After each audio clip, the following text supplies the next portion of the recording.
is Shannon with Society SHAE, and today I'm sitting with filmmaker, director, and cinematographer Nadia Hallgren.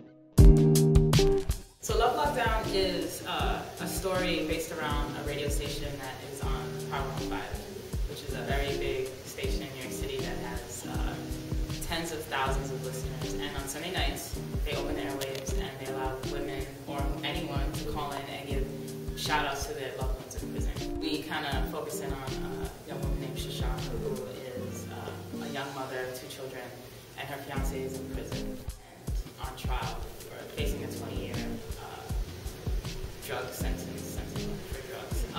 And so the film tells the story of that family. They were always very excited. I showed them how to use the camera a little bit, and I showed them footage of themselves, so after a while they kind of got used to it, but they loved it, and they're just great little girls. And a lot of times I was filming and I was carrying a baby on my shoulder with a camera in one hand and trying to do sound and kind of follow the story, so it's good. Did you form a pretty good bond with I do, yeah, I still see Shannon and the children and Felix. I think I formed a pretty good bond with them. They're just the type of family that you instantly gravitate to. And they took me in, they allowed me into their personal lives, especially when so much was happening that, you know, I'm very grateful for that. I appreciate you asking that question because that was a huge concern for me. Like when I first went into the apartment, there was like one dim light bulb and there was like sheets covering the window, and I was like, oh my God, how am I going to shoot in here first thing?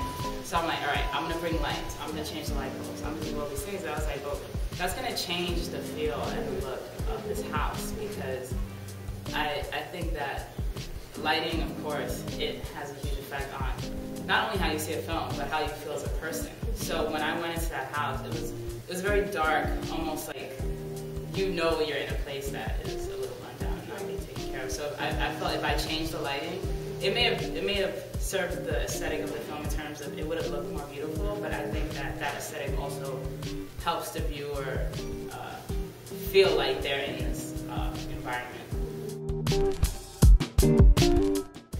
Getting accepted to South by Southwest was just like a huge honor.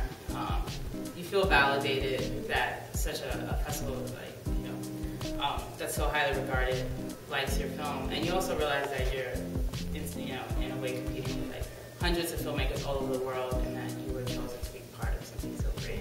It's a great feeling, yeah. I really want to develop a strategy where I can take this film into prisons and into communities where I can, there are populations of families who are dealing with family members who are incarcerated, or, you know, prison, and these situations touch on so many people's lives. And in the last screening we were just at, afterwards a young man came up to me and he said, I loved your film because I spent time in jail for selling drugs, and, you know, things happen in your life and, you know, it doesn't make you a bad person. And I guess he felt like he saw that in Felix's character, and like what I wanted an audience to get out of this was that Felix was not a bad person, right, even though he obviously did bad things. And that if people can walk away with that, that's very important to me. And so having someone get that and to see himself in that character and say like that touched me, it was important. And so if I can do that with men or women who are even currently in prison, for them to see that there can be some type of like redemption at the end of their story. I think that means more to me than anything. That guy telling me that meant more to me than